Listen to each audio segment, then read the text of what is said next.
Hello and welcome to Sincerely Elvis Presley. I'm Sean. Whether you're new to the channel or a regular viewer, thanks for tuning in. I appreciate it. Dreams come true in blue Hawaii.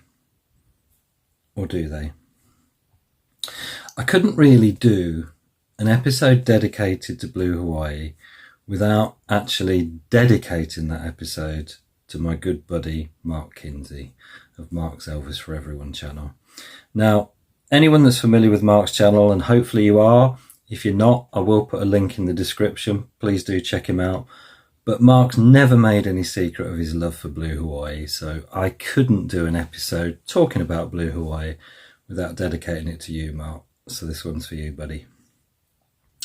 Now, blue Hawaii. Elvis had left the army and produced the first movie, GI Blues, which was colourful and lightweight and did pretty well at the box office. He was then given the chance to star in two movies that pushed his acting abilities. We had Flaming Star, we had Wild in the Country. When it came to blue Hawaii, Hal Wallace had got Elvis back again because he wasn't involved in the two in between, but he was involved in GI Blues. And it seems as though this time he just thought, let's crank it up to 11. You know, we'll pack it full of more songs than any movie had ever had. We'll give it a massive, colourful, Technicolor blast. And we'll create something bright and breezy that's going to appeal to everyone. And that's exactly what happened. Now, in many ways, I've always seen blue Hawaii as in two different lights, really, because while it's a great, enjoyable movie, and while it had a great soundtrack full of some pretty strong songs, its success, as most people are aware, heralded what would follow. Movie after movie of colourful travelogues, if you like, with very little plot and of diminishing returns. So what made the absolute decision financially for Parker was the sales, the cash registers, what the movie brought in. Now I've got some figures here. If we look at box office, now GI Blues made $4.3 million in the domestic box office. Flaming Star that followed was only 1.9 million. Wild in the Country did a little bit better at 2.5 million. Blue Hawaii, $10.4 million domestically. I mean, that's pretty much more than all the three that preceded it added together. So if anything gave Parker a way forward, you know, the numbers spoke for themselves. Now the soundtrack album, it's a very similar story for the soundtrack album. So Elvis is Back worldwide sold give or take 1.1 million. GI Blues, the soundtrack, 2.8 million, give or take.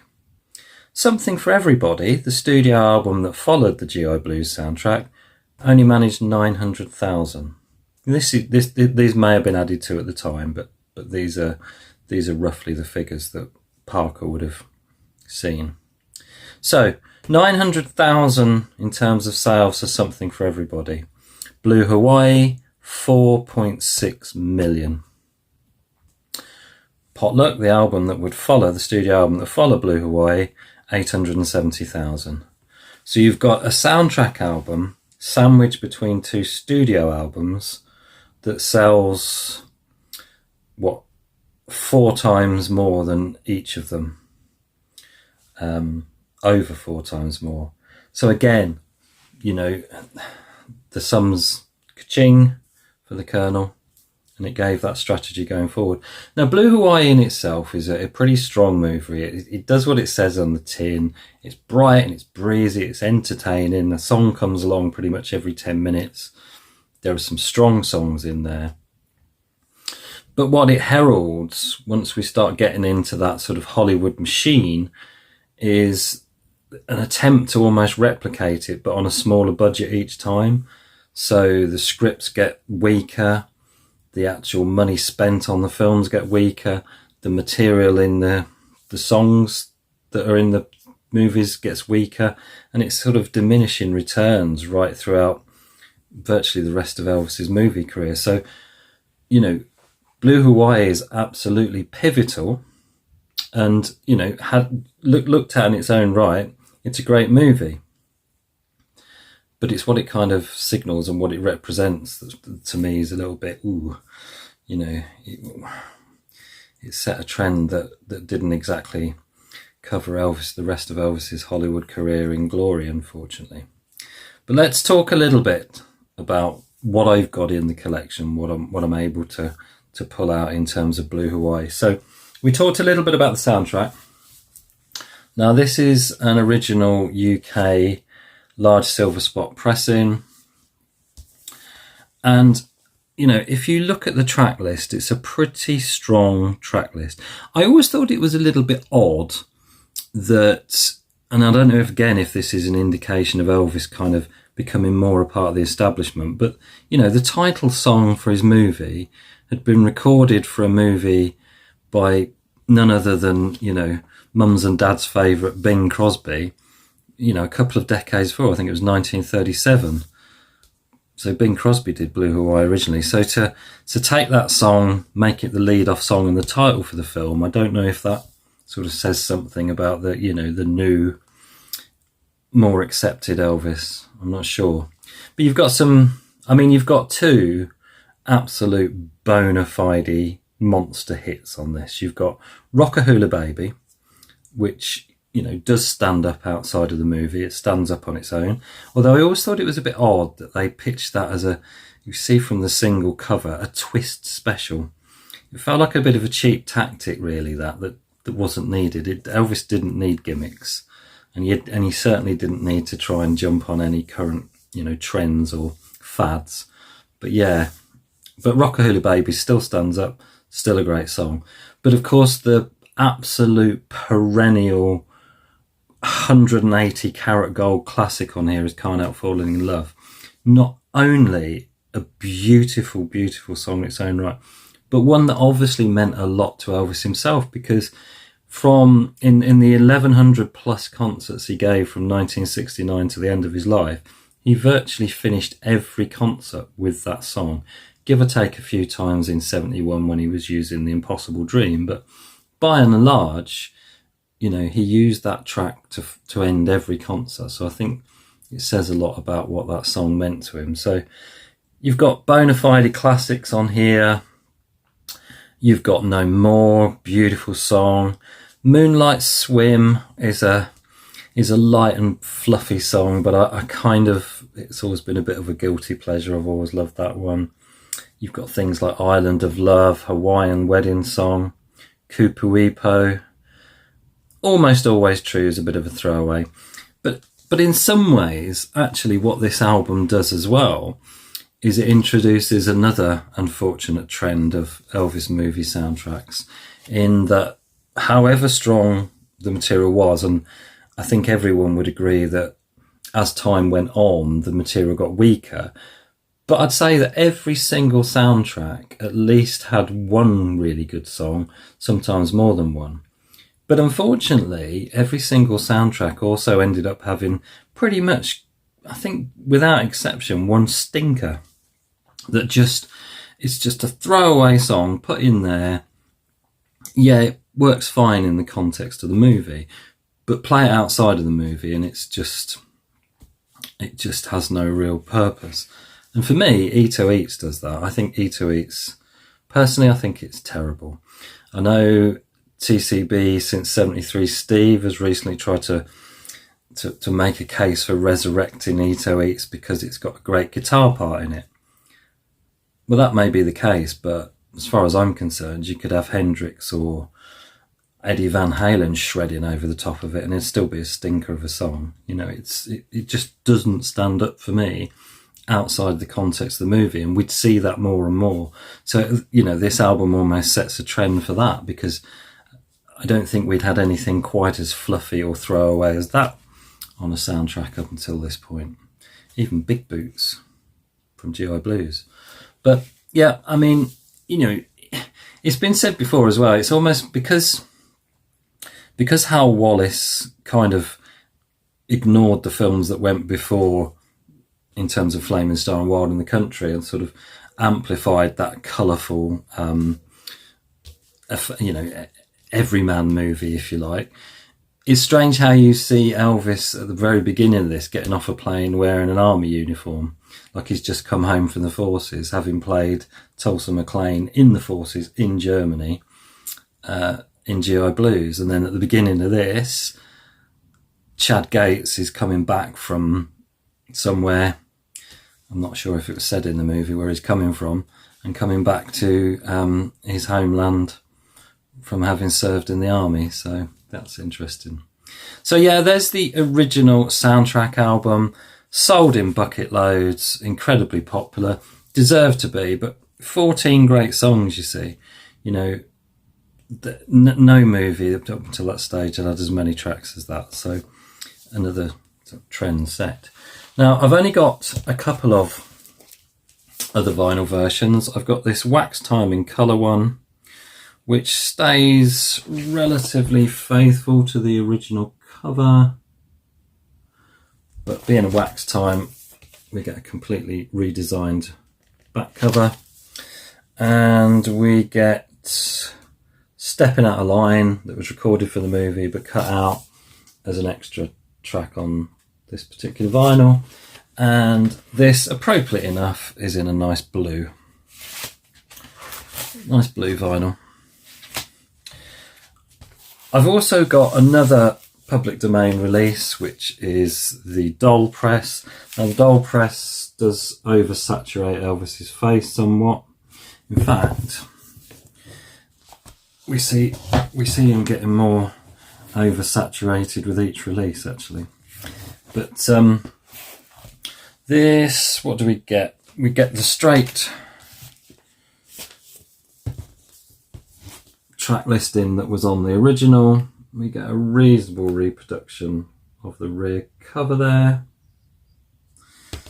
and this goes for a more turquoisey sort of colour than the blue of the other one, but I can see what it's trying to do.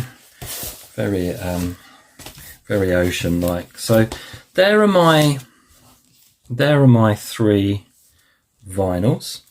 Now, this is a release that was 1997. So this was part of the Artist of the Century campaign. This is really easy to pick up, and if you want some outtakes and different takes for the particular tracks, this isn't a bad place to start at all. So you are getting some alternate takes and versions there. It says on the front, complete original soundtrack, 8 additional alternate masters and outtakes, includes unreleased performances. And this is pretty much very easy to pick up. You should be able to get a copy of this anywhere. So if you want to dip your toe into Blue Hawaii outtakes, this is a really good place to start. I think we've just got the cover, yeah, below the disc. And what do we get in the booklet? I'm not expecting a tremendous amount because it's Artist of the Century, and around that time the official booklets were not sort of packed out as we've come to expect of booklet releases in recent times, and as you'll see, that is indeed the case. But not a bad little place to start if you want to dip your toe into the Blue Hawaii soundtrack and outtakes. Step further is one of the early, this is a 2012 release from the Memphis Recording Service, and this was when they did their big case CD packages. So this is the expanded alternate album. CD is an expanded edition of the original soundtrack, originally released in 1961. It contains many previously unreleased outtakes and alternate versions of the soundtrack recording, including Elvis's #1 hit, Can't Help Falling in Love. As a bonus, the CD is accompanied by a 40-page book containing many rare and unpublished photographs taken on and off the set of Blue Hawaii. So this is a nice little one. Not Not as easy to pick up as the previous one, but you know, this is a step further into the world of outtakes. In fact, before I show you the booklet itself, that's what we're getting in terms of outtakes. So we are getting quite a lot extra. We already start alternate takes on the album itself, and then we get some session versions with multiple takes. So this is a really nice little release. I'd highly recommend this one. Being MRS, the sound's pretty good. They don't usually disappoint, and they haven't right from the beginning. And then we get a nice little 40-page booklet with all bits and pieces about the movie.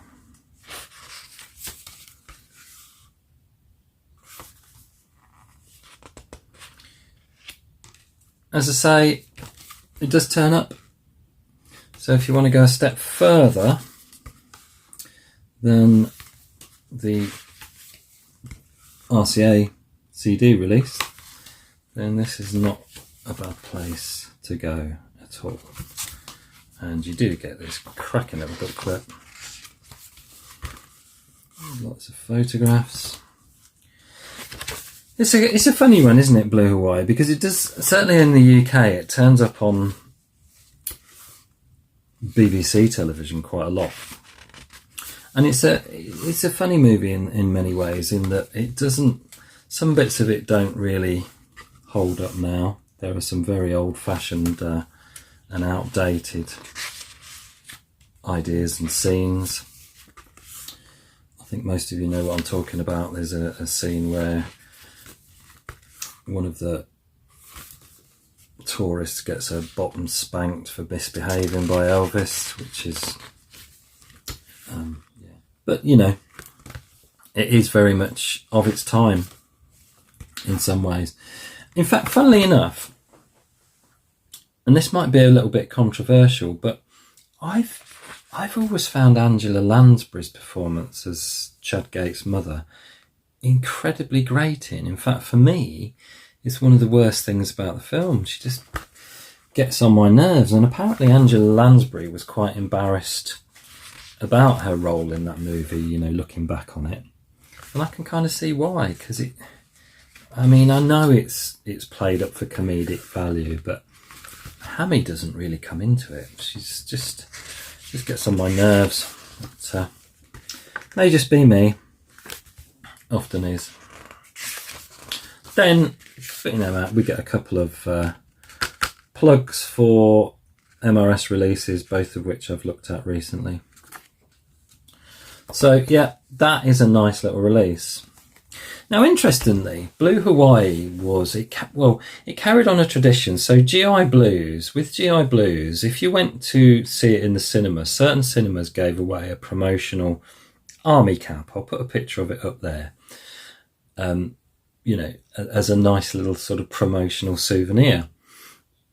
Now, Blue Hawaii carried that on further, and they issued this sort of tiki cup that is very rare and sought after now as a promotion to Blue Hawaii. And they also issued these lovely little trinket trays that, when you hold them together, actually replicate some of the sections of the album cover itself. No, they don't. I wanted to put this out on April Fool's and see if anyone was taken in by that, but I missed it. And, you know, it would have been great to see the comments down below saying, what are you talking about? These aren't contemporary. These aren't from the 60s. These look trinket trays. I don't even know quite where they've come from. I would say they're probably produced in the last 10-20 years or so. They have got Pacific, individually handcrafted and hand painted, and they've got copyright EPE, Red US patent, and trademark office. So anyone knows where these originate from, let me know. But it looks like they're potentially made in America. whether they were sold in the Graceland souvenir shops or some of the Boulevard souvenirs. But what's interesting, if you look at the original album, so the See Elvis is there, but the 14 Great Songs is in a blue colour. Blue Hawaii is correct, but actually it looks like it's the this particular colour selection comes from the 70s press. Actually changed the order of how these appeared, and you did get 14 Great Songs appearing at the top in blue. So this seems to have been taken from, you know, the cover of the later soundtrack album. But I just thought it was worth showing these because I think they're quite sweet little things, and I guess they could well have been something similar to what was produced at the time, but they're not contemporary. They're relatively modern, but I like them. Right, that brings us on to the Follow That Dream release from, I think, a couple of years ago, in 2023, yeah.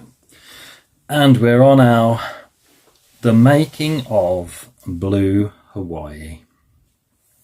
This is a fantastic little book set. Absolutely superb. Really does follow very closely the way they did the making of Jailhouse Rock. So you get your big book and then you get another book dedicated to the music. You get 4 discs of the sessions. There's been a bit of complaint that the sessions aren't 100% complete, and I get that, but for me, I'm quite happy to have them in the form that they are. Now, the sessions themselves have subsequently been re-released as a sessions box set on their own. And actually, up on the shelves, I've got my sessions box set, and I don't have the Blue Hawaii one because I saw no real reason to purchase it. Like every Elvis fan and every Elvis collector, I am a bit of a completist, and it's hard to say no. But for me, on that one, I was going to be getting exactly the same material, exactly the same 4 discs. The only difference would have been the packaging, and I can't really see, you know, as great as the sessions box sets are with their little booklets, and there's not going to be anything in those booklets that's not in this. So for me, for once, I managed to say no. It's rare, but I did. So let's have a little look at this. So we will start with the music. So gorgeous. Let me hold that up to the screen. Let me get that so we can see it on the screen. There's all the material you're getting. Fantastic amount of material. And you also get a rather lovely little EP, compact 33 EP that sits in there, which is a really nice little touch. So, you know, no complaints with the quality of this one, and your 4 CDs sit in the back there.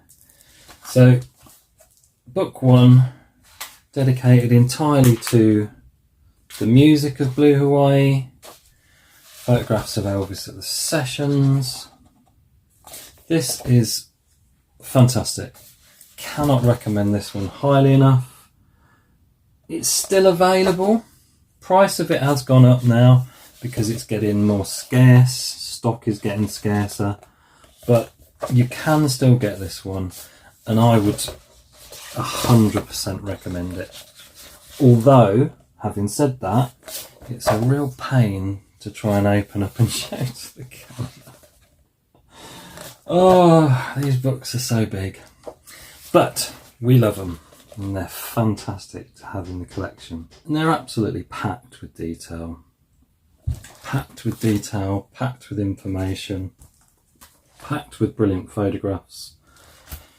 Just, it's hard to, you run out of praise sometimes, because these, you know, this is how they should be done. For me, this is better than the recent King Creole one.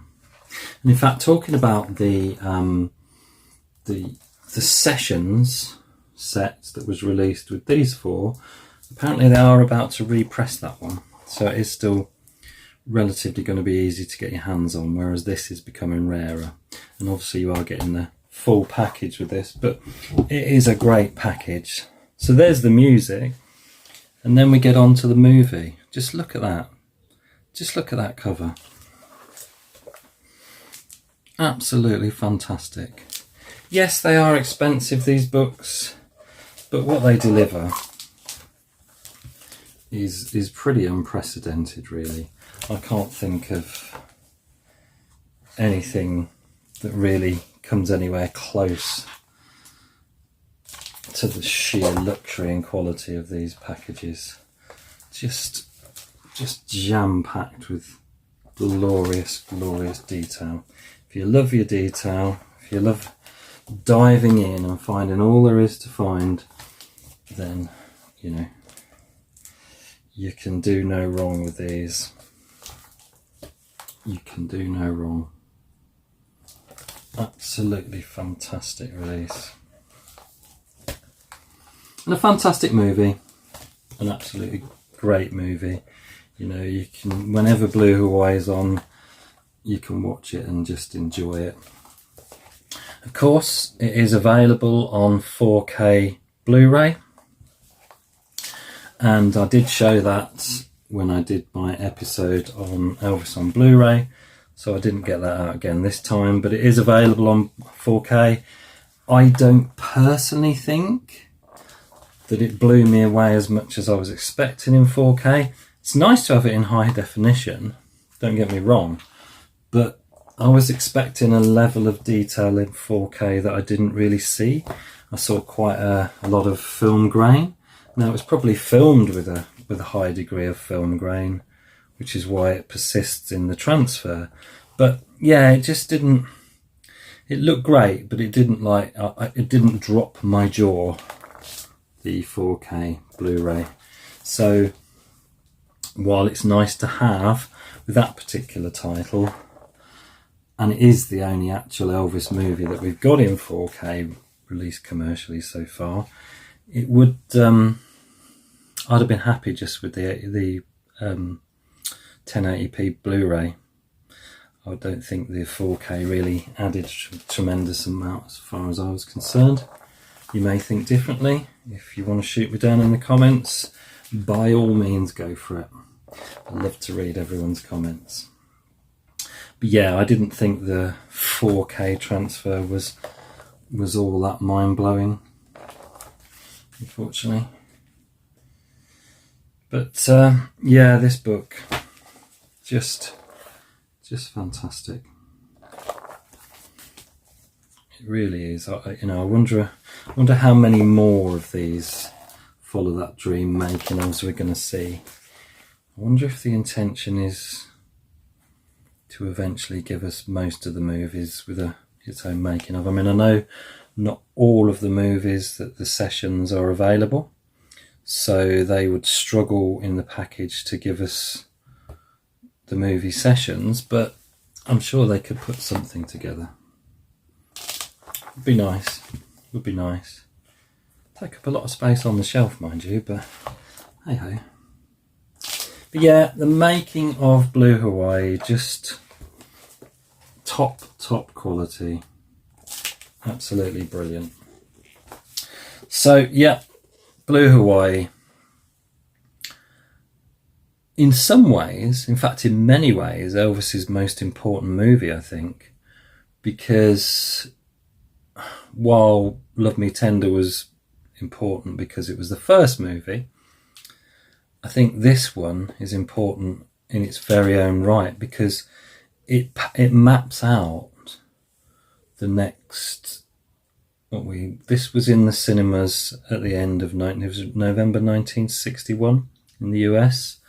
So we've got another 8 years until Elvis does his final movie with Change of Habit. And yes, towards the end of his movie career, the movies do change a little bit, and they're not those colourful travelogues that characterise the mid-60s, you know, entirely really for his career. But, you know, this is the start. This maps out the way his Hollywood career would go. You know, for Elvis, for his aspirations to become a serious actor, this is the death knell. This is the thing that would dictate the Colonel's plan for several years to come. So it's hugely important. I think it's still the biggest grossing of all Elvis's movies. It was just a juggernaut. It was just so popular. And, you know, you can absolutely see why many people hold it in such high regards, because in its own right, it's a fantastic movie. It's just, you know, a real moment in time, and yeah, superb. So there we go. There's Blue Hawaii. So next time we'll get around to looking at moving into 62, potentially 63, and how that trajectory of the movies carries on to the detriment of Elvis's actual non-movie soundtrack recording career. But let's have a look at that next time. Thank you so much for watching. I hope you've enjoyed this little whistle-stop tour of what's in my collection on Blue Hawaii. Please let me know in the comments, is Blue Hawaii your favourite film? What's your favourite track from it? What are your memories of it? I'd love to read all your comments. If you enjoyed the video, please do click on the like button for me. And if you haven't by any chance subscribed and you fancy it, that would be much appreciated too. Next time, we'll move on to 962.